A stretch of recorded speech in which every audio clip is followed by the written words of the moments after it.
Hoot, Chapter 12. Roy was exhausted. It seemed like 100 years ago that Dana Matherson had tried to strangle him inside the janitor's closet, but it happened only that afternoon. Thanks, now we're even, Beatrice Leap said. Maybe, said Roy. They were waiting in the emergency room of the Coconut Cove Medical Center, which was more of a large clinic than a hospital. It was here they'd brought Beatrice's stepbrother after carrying him upright for almost a mile, each of them bracing one of his shoulders. He's going to be all right, Roy said. For a moment he thought Beatrice was about to cry. He reached over and squeezed her hand, which was noticeably larger than his own. He's a tough little cockroach, Beatrice said with a sniffle. He'll be okay. A woman dressed in baby blue scrubs and wearing a stethoscope approached them. She introduced herself as Dr. Gonzalez. Tell me exactly what happened to Roy, she said. Beatrice and the real Roy exchanged anxious glances. Her stepbrother had forbidden them from giving his name to the hospital, for fear that his mother would be notified. The boy got so agitated that Roy hadn't argued. When the emergency room clerk asked Beatrice for her stepbrother's name, address, and phone number, Roy impulsively had stepped forward and blurted his own. It had seemed like the quickest way to get mullet fingers into a hospital bed. Roy knew he was also getting himself in trouble. Beatrice Leap knew it too.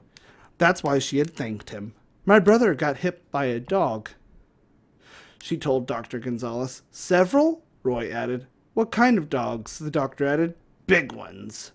What did it happen? Oh my gosh, I'm so sorry. My brother got bit by a dog, she told Dr. Gonzalez. Several? Roy added. Oh my gosh, good lord. My brother got bit by a dog, she told Dr. Gonzalez. Several, Roy added. What kind of dogs? The doctor asked. Big ones. How did it happen? Here, Roy let Beatrice take over the story, as she was more experienced at fibbing to adults. They nailed him at the soccer practice, she said. He came running home all chewed up, so we brought him here as fast as we could. Said Dr. Gonzalez with a slight frown. What? Don't you believe me? Beatrice's indignation sounded genuine. Roy was impressed. But the doctor was a cool one, too. Oh, I believe your stepbrother was attacked by dogs, she said. I just don't believe it happened today. Beatrice stiffened. Roy knew he had to come up with something fast.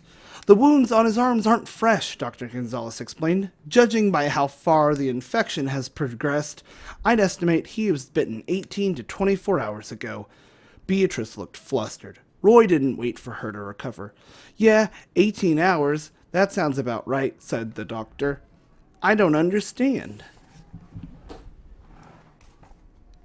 See, he passed out right after he got bit, Roy said. It wasn't until the next day he finally woke up, and that's when he came running home. Then Beatrice called me and asked if I'd help him get him to the hospital. Dr. Gonzalez fixed Roy with stern gaze. Though there was an edge of amusement in her voice. What's your name, son? Roy gulped. She'd caught him off guard. Tex, he answered weakly. Beatrice nudged him with her elbow, as if to say, that's not the best you can do. The doctor crossed her arms. So, Tex, let's get this straight. Your friend Roy is mauled at the soccer field by several huge dogs. Nobody tries to help him, and he remains unconscious all night and most of the next day. All of a sudden, he wakes up and jogs home. Is that right? Yup. Roy bowed his head. He was a pathetic liar, and he knew it. Dr. Gonzalez turned her steely attention to Beatrice. Why was it left for you to bring your stepbrother here? Where are your parents? Working, Beatrice replied. Didn't you call and tell them there was a medical emergency? They crew on a crab boat, no phone. Not bad, Roy thought. The doctor, however, wasn't buying it. It's hard to understand, she said to Beatrice, how your stepbrother could go missing for so long, and nobody in your family got concerned enough to call the police. Sometimes he runs away from home, Beatrice said quietly. And he doesn't come back for a while. It was the closest thing to a true answer she'd given. And, ironically, it was the one that made Dr. Gonzalez back off. I'm going to go check on Roy now, she told them. In the meantime, you two might want to polish up your story. How's he doing anyway? Beatrice asked. Better. He got a tetanus shot, and now we're loading him with antibiotics and pain medication. It's strong stuff, so he's pretty sleepy. Can we see him? Not right now. As soon as the doctor was gone, Roy and Beatrice hurried outside where it was safer to talk. Roy sat down on the steps of the emergency room. Beatrice remained standing. This isn't going to work, cowgirl. Once they figure out he's not you, it's a problem, Roy agreed. The understatement of the year. And if Loana hears about this, he'll end up in juvie detention, Beatrice said gloomily, until she finds a new military school. Probably someplace far off, like Guam, where he can't run away. Roy didn't understand how a mother could kick her own child out of her life. But he knew such tragic things occurred. He'd heard of fathers who acted the same way. It wasn't depressing to think about. It was depressing to think about. I'm so sorry. We'll come up with something, he promised Beatrice. Know what, Tex? You're okay. She pinched his cheek and went bounding down the steps. Hey, where are you going? He called after her. Fix dinner for my dad. I do it every night. You're kidding, right? You're not really leaving me here alone. Sorry, Beatrice said. Dad'll freak if I don't show up. He can't make toast without burning his own fingertips. Couldn't Lona cook his dinner this one time? Nope. She tends bar at the Elks Lodge. Beatrice gave Roy a brisk little wave. I'll be back as soon as I can. Don't let him operate or nothing on my brother. Wait! Roy jumped to his feet. Tell me his real name. It's the least you can do after everything that's happened. Sorry, cowgirl, but I can't. I made him a bloody promise a long time ago. Please? If he wants you to know, Beatrice said. He'll tell you himself. Then she ran off, her footstep fading into the night. Roy trudged back into the emergency room. He knew his mother wouldn't be getting worried, so... He knew his mother would be getting worried, so he asked the desk clerk if he could borrow the phone. It rang a half dozen times on the other end before the Eberhardt's answering machine picked up. Roy left a message saying he'd be home as soon as he and Beatrice finished cleaning up the mess from the science project. Alone in the waiting area, Roy dug through a stack of magazines until he found an issue of Outdoor Life that had an article about fishing for cutthroat trout in the Rocky Mountains. The best thing about the story was the photographs. Anglers wading knee-deep in blue western rivers lined with tall cottonwoods, rows of snowy mountain crags visible in the distance. Roy was feeling pretty homesick for Montana when he heard, the approach of a siren outside. He decided it was an excellent time to find a Coke machine, even though he only had 2 dimes in his pocket. The truth was, Roy didn't want to be in the emergency room to see what the siren was all about. He wasn't prepared to see them wheeling somebody who had been injured in a serious wreck, somebody who might be dying. Other kids could really be curious about the gory stuff, but not Roy. Once he was 7 years old and his family lived near Milwaukee, a drunken hunter drove a snowmobile full speed into an old birch tree. The accident happened only 100 yards from a slope where Roy and his father were sledding. Mr. Eberhardt had run up the hill to try to help, with Roy huffing close behind. When they reached the tree, they realized there was nothing they could do. The dead man was soaked with blood and twisted at odd angles, like a broken G.I. Joe doll.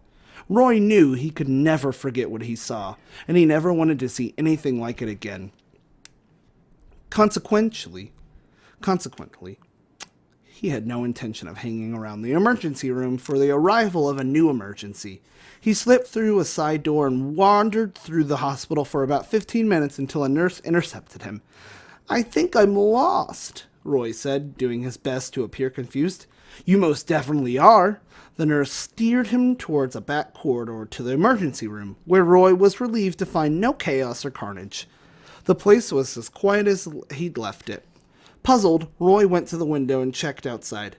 There was no ambulance in the delivery zone, only a Coconut Cove police cruiser. Maybe it was nothing, he thought, and returned to his magazine.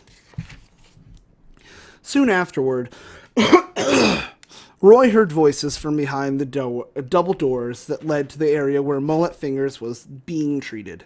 A loud discussion was taking place in the patient ward, and Roy strained to make out what was being said. One voice in particular rose above the rest, and Roy was distressed to recognize it. He sat there in nervous misery, trying to decide what to do next. Then he heard another familiar voice, and he knew there was only one choice. He walked to the double doors and pushed them open. "Hey, Mom! Dad!" he shouted. "I'm right here!"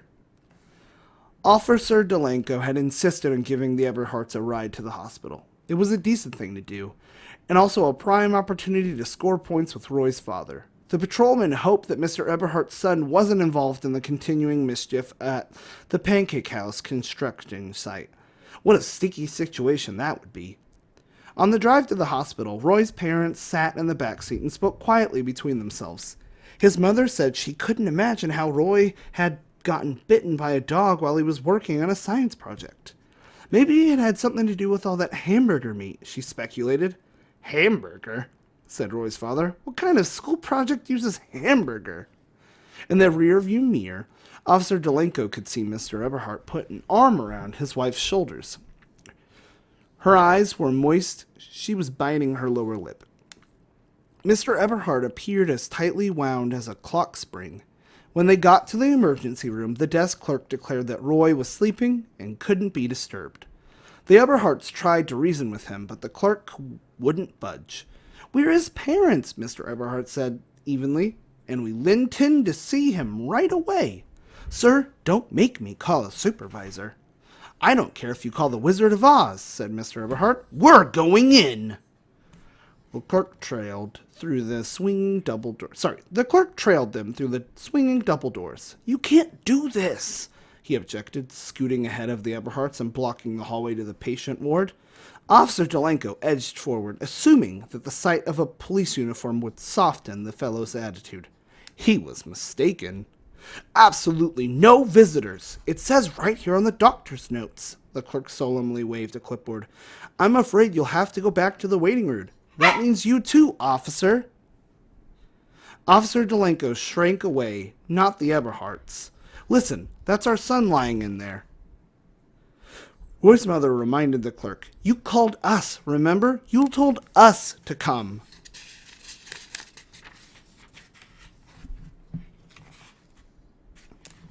"Lay down. Lay down. Lay down." Yes, and you may see Roy as soon as the doctor says it's allowed. Then oh my gosh. Then page the doctor now." Mr. Eberhardt's tone of voice remained level, but the volume had gotten much louder. "Pick up the phone and dial. If you've forgotten how, we'll be happy to show you.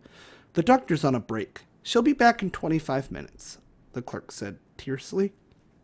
"Then she can find us right here," Mr. Eberhardt said, "visiting our injured son. Now, if you don't move out of the way, I'm going to drop kick you all the way to Chokolosky. Understand?" The clerk went pale. "I'm reporting you to my supervisor." "That's a dandy idea." Mr. Eberhardt brushed past and started down the hall, guiding his wife by the elbow. "Hold it right there," snapped a firm female voice behind them. The Eberhardt stopped and turned. Emerging from a door marked "Staff Only" was a woman wearing baby blue scrubs and a stethoscope. "I'm Dr. Gonzalez." "Where do you think you're going?" "To see our son," replied Mrs. Eberhardt. "I tried to stop them," the desk clerk piped up. "You're Roy's parents?" the doctor asked the Eberhardts. "We are." Roy's father noticed Dr. Gonzalez eyeing them with an odd curiosity. "Pardon me if this is out of line," she said, "but you sure don't look like you work on a crab boat." "What on earth are you talking about?" Roy's mother said. "Is everybody at this hospital a total wacko?" "There must be some mistake," Officer Delanco interjected. "Mr. Eberhardt is a federal law enforcement agent." Dr. Gonzalez sighed. "We'll sort this out later. Come on, let's go peek in on your boy." The emergency patient ward had 6 beds, 5 of which were unoccupied. The 6th bed had a white privacy curtain drawn around. "We've got him on IV antibiotics, and he's doing pretty well," Dr. Gonzalez said in a low voice. But unless we find these dogs, we'll need a series of rabies injections. Those are no fun. The Eberhards locked arms as they approached the enclosed bed. Officer Delenko stood behind them, wondering what color shirt Roy would be wearing, and the patrolman's pocket was the bright green scrap of clothing that had snagged on the Mother Paula's fence. "Don't be surprised if he's sleeping," the doctor whispered, gently pulling the curtain away. Nobody said a word for several moments. The four grown-ups just stood there, blank-faced, staring at the empty bed. From a metal rig hung a plastic bag of ginger-colored fluid, the intravenous tube disconnected and dangling to the floor. Finally, Mrs. Eberhardt gasped. "Where's Roy?" Dr. Gonzalez's arms flapped helplessly. I don't know." "You don't know?" Mr. Eberhardt erupted. "One minute, an injured boy is asleep in this bed, and the next minute, he's vanished?" Officer Delenko stepped between Mr. Eberhardt and the doctor. The patrolman was afraid that Roy's father was upset enough to do something he might later regret. "Where is our son?" Mrs. Eberhardt demanded again. The doctor buzzed for a nurse and frantically started searching the emergency ward. "But he was the only patient here," Mr. Eberhardt said angrily. "How can you possibly lose the one and only patient you've got? What happened? Did aliens beam him up to their spaceship while you were on the coffee break?" Roy, where are you?" cried Mrs. Eberhardt. She and Dr. Gonzalez began checking beneath the other 5 beds in the ward. Officer Delenko whipped out his portable radio and said, "I'm calling for backup." Just then, the double doors to the waiting room flew open. "Mom, Dad, I'm right here." The Eberhards practically smothered their son with a tandem hug. "Little devil," chuckled Officer Delenko, holstering his radio. He was pleased to see that Roy wasn't wearing a torn green t-shirt. "Whoa!" Dr. Gonzalez clapped her hands sharply. "Everybody hold on a minute." The Eberhards looked up quizzically. The doctor didn't seem especially overjoyed to have found their lost patient. "That's Roy?" she asked, pointing at their son. "Of course it is. Who else would it be?" Mrs. Eberhardt kissed the top of his head. "Honey, you get back into that hospital bed right now." "Not so fast," Mr. Eberhardt said. "I'm not so sure what's going on here, but I've got a feeling we owe the doctor an apology. Probably several apologies." He planted both hands on Roy's shoulders. "Let's see those dog bites, partner." Roy lowered his eyes. "I didn't get bit, Dad. It wasn't me." Mrs. Eberhardt groaned. "Okay, now I get it. I'm the crazy one, right? I'm the raving loony bird." "Folks, excuse me, but we've still got a major problem," Dr. Gonzalez said. "We've still got a patient missing." Officer Delenko was thoroughly confused. Once again, he reached for his radio in anticipation of calling headquarters. "Before my brain explodes," said Mrs. Eberhardt, "would someone please explain what this is all about?" "Only one person can do that," Mr. Eberhardt gestured towards Roy, who suddenly wanted to crawl down a hole and hide. His father turned him around to face Dr. Gonzalez. "Tex," she said, arching an eyebrow. Roy felt his face redden. "I'm really sorry. This is a hospital. This is no place for games." "I know it's not. I apologize." "If you're the real Roy," said the doctor, "then who was that young man in the bed? And where did he go? I want the truth." Roy stared at the tops of his sneakers. He couldn't remember another day in his life when so many things had gone so wrong. "Son," his father said, "answer the doctor." His mother squeezed his arm. "Come on, honey. It's important." "You can be sure we'll find him," Officer Delenko chimed in, "sooner or later." Bleakly, Roy looked up to address the grown-ups. "I don't know the boy's name, and I don't know where he is," he said. "I'm sorry, but that's the truth." And technically, it was.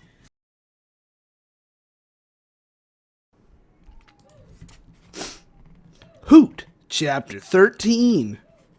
While Roy took a shower, his mother made a pot of spaghetti. He ate 3 helpings, though the dinner gathering was as quiet as a chess match. Settling down his fork, Roy turned toward his father. "I guess it's the den, huh?" "That's correct." It had been years since Roy had gotten a spanking, and he doubted that he was in for one now. The den was where his father summoned him whenever there was serious explaining to do. Tonight, Tonight, Roy was so tired that he wasn't sure if anything he had to say would make sense. His father was waiting, seated behind the broad walnut desk. "What have you got there?" he asked Roy. "A book." "Yes, I can see. It's a book. I was hoping for the particulars." Roy's father could be sarcastic when he thought he wasn't getting a full answer. Roy figured it came from years of interrogating shifty characters, gangsters or spies, or whoever it was that his father was in the business of investigating. "I'm assuming," he said to Roy, "that the book will cast some light on tonight's strange events." Roy handed it across the desk. "You and Mom got it for me 2 Christmases ago. I remember," his father said, scanning the cover. "The Shibley Guide to Birds. Sure, it wasn't for your birthday?" "I'm sure, Dad." Roy had put the book on his Christmas list after it had been settled Roy had put the book on his Christmas list after it had settled a friendly wager between him and his father. One afternoon, they had seen a large reddish-brown raptor swoop down and snatch a ground squirrel off a cattle range in the Galantine River Valley. Roy's father had bet him a milkshake that the bird was a young bald eagle whose crown feathers hadn't yet turned white. But Roy had said it was a fully grown golden eagle, more common on the dry prairies. Later, after visiting the Boozman library and consulting Sibley, Roy's father conceded that Roy had been right. Mr. Eberhart held up the book and said, "What does this have to do with that nonsense at the hospital?" "Check out page 278, Roy said. "I marked it for you." His father flipped the book open to that page. "Birding owl? Burrowing owl?" He read aloud the text. "Athene calaria. I'm sorry. Lone-legged and short-tailed, with relatively long, narrow wings and flat head. Only small owl likely to be seen perched in the open in daylight." His father peered quizzically at him over the top of the book. "Is this connected to that science project you were supposedly working on this afternoon?" "There's no science project," Roy admitted. "And the hamburger meat that your mother gave you?" "A snack for the owls." "Continue," Mr. Eberhart said. "It's a long story, Dad." "I've got nothing but time." "All right," Roy said. In some ways, he thought wearily, a spanking might be easier. "See, there's this boy," he began. "About the same age as me." Roy told his father everything. Well, almost everything. He didn't mention that the snakes distributed by Beatrice's Leap's stepbrother were highly poisonous, and that the boy had actually taped their mouths shut. Such details might have alarmed Mr. Eberhart worse than the petty acts of vandalism. Roy also chose not to reveal that Beatrice had nicknamed her stepbrother Mullet Fingers, just in case Roy's father felt legally obligated to report it to the police, or file it away in some government computer bank. Otherwise, Roy told what he knew about the running boy. His father listened without interrupting.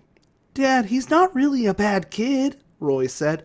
When he finished, "all he's trying to do is save the owls." Mr. Eberhart remained silent for a few moments. He reopened the Sibley Guide and looked at the color drawing of the small birds. "See, if Mother Paula's people bulldoze that property, they'll bury all the dens," Roy said. His father put the book aside and looked at Roy fondly, though with a trace of sadness. "Roy, they own the property. They can do pretty much whatever they please. But they've probably all got the necessary paper and permits." "They've got permits to bury owls?"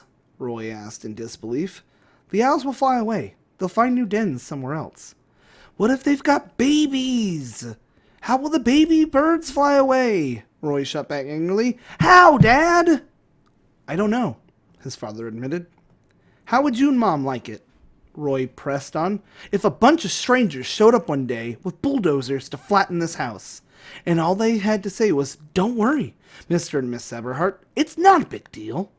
Just pack up and move to another place.' How would you feel about that?" Roy's father stood up slowly. as if the weight of 100 bricks. I can't read. Roy's father stood up slowly, as if the weight of 100 bricks were on his shoulders. Let's go for a walk, he said. It was a calm, cloudless night, and a pale sliver of moon peeked over the rooftops. Insects as thick as confetti swirled around the cowls of the streetlights. Towards the end of the block, two cats could be heard yowling at each other. Roy's father walked up with his chin slightly downward, his hands stuffed in his pockets. You're growing up fast, he remarked, catching Roy by surprise. Dad, I'm the third shortest kid in my homeroom. That's not what I meant. As they went along, Roy hopped from crack to crack on the sidewalk. They talked about comfortable topics, school, sports and school, until Roy nudged the conversation back towards the delicate subject of mullet fingers. He needed to know where his father stood. You remember that day last summer we floated the Madison Canyon? Sure, said his father, in inner tubes. Right, Roy said. And remember we counted 5 great horned owls and the 1 cottonwood? 5. Yes, I remember. And you tried to take a picture, but the camera fell in the river? Not exactly. I dropped it in the river, Roy's father recalled sheepishly. Hey, it's a cheapo disposable. Yeah, but it would have been a great snapshot. 5 in the same tree. Yeah, said Roy. That was pretty amazing. The owl story did the trick. His father took the cue. This boy you told me about, you really don't know his name? He won't tell me. Neither will Beatrice, Roy said. That's the honest truth. He didn't take his stepfather's last name? Leap? No, not according to Beatrice. And you say he doesn't attend school? Roy's spirits fell. It sounded as if his father intended to report mullet fingers for truancy. What worries me, Mr. Eberhardt said, is the family situation. It doesn't sound too good. No, it's not, Roy conceded. That's why he doesn't live at home anymore. Aren't there any relatives who can take care of him? He feels safe where he is, Roy said. You sure about that? Dad, please don't turn him in, please. How can I if I don't even know where to find him? Roy's father gave him a wink. But I'll tell you what I am going to do. I'm going to spend some time thinking seriously about all of this. You should too. Okay, said Roy. How could he possibly think of anything else? Even his battle with Dana Matherson seemed like a fuzzy long time ago dream. We'd better head home, his father said. It's getting late, and you've had a long day. A real long day, Roy agreed. But after he got into bed, he couldn't fall asleep. His body was exhausted, but his mind was wide awake. Buzzing with the day's turbulence, he decided to do some reading, and reached for a book titled A Land Remembered, which he checked out from the school. It was the story of a family who lived in Florida back in the 1850s, when it's still a wilderness. Humans were scarce, and the swamps and woods teemed with wildlife. Probably a pretty good time to be a burrowing owl, Roy mused. An hour later, he was half dozing when he heard a tap-tap on the bedroom door. It was his mother, slipping in to say goodnight. He took the book from his hands and turned off the lamp on the nightstand. Then she sat down on the bed and asked how he was feeling. Beat, Roy said. Gently, she snugged the covers up to his neck, even though he was way too warm. Roy didn't object. It was a mom thing. She couldn't help herself. Honey, she said, you know how much we love you? Uh-oh, Roy thought. Here it comes. But what you did at the hospital tonight, letting that other boy use your name to get to the emergency ward? It was my idea, Mom, not his. And I'm sure your heart was in the right place, she said. But it's still a lie, technically speaking. Providing false information or whatever. It's a serious matter, honey. I know. And it's just, well, your father and I don't want to see you get in trouble, even for the sake of a friend. Roy raised himself up on one elbow. He would have run away before he'd given out his real name, and I couldn't let that happen. He was sick. He needed to see a doctor. I understand. Believe me, I do. They were all asking kinds of nosy questions, Mom, and meanwhile, he's about to keel over the fever. Roy said, maybe what I did was wrong, but I'd do it all over again if I had to. I mean it. Roy expected a mild rebuke, but his mother only smiled, smoothing the blanket with both hands. She said, "Honey, sometimes you're going to be faced with situations where the line isn't clear between what's right and what's wrong. Your heart will tell you to do one thing, and your brain will tell you to do something different. In the end, all that's left is for you to look at both sides and go with your best judgment." Well, thought Roy, that's sort of what I did. This boy, his mother said. Why wouldn't he give out his real name? And why did he run away from the hospital like that? Mullet Fingers had escaped through a window in the women's restroom next door to the x-ray department. He left his torn green shirt dangling from the antenna of Officer Dave Delinco's patrol car, which was parked outside the emergency room. He probably ran, Roy said, because he was afraid somebody would call his mom. So she doesn't want him anymore. She'll have him locked up to juvenile hall. What? His mom sent him off to military school, Roy explained, and now she doesn't want him back. She said so herself in front of Beatrice. Roy's mother cocked her head, as if she wasn't sure that she had heard him correctly. His mother doesn't want him? Roy saw something flash in her eyes. He wasn't certain it was sorrow or anger, or maybe both. She doesn't want him? His mother repeated. Roy nodded somberly. Oh my, she said. The words came out so softly that Roy was startled. He heard pain in his mother's voice, and he felt bad for telling her that part of Mullet Finger's story. I'm sorry, Mom, Roy said. I love you. I love you too, honey. She kissed his cheek and tucked in the sheets one more time. As she was shutting his door, he saw her hesitate and turn back to look at him. We're proud of you, Roy. You need to know that. Your father and I are both extremely proud. Did Dad tell you about the owls? Yes, he told me. It's too bad. What should I do? What do you mean? Nothing, Roy said, sinking into his pillow. Good night, Mom. She had already answered the question anyway. All he had to do was settle the argument between his heart and his brain. Thank you guys for following along. Like and subscribe, and I apologize for any stumbling that I did through this. You guys are really great. Make good choices.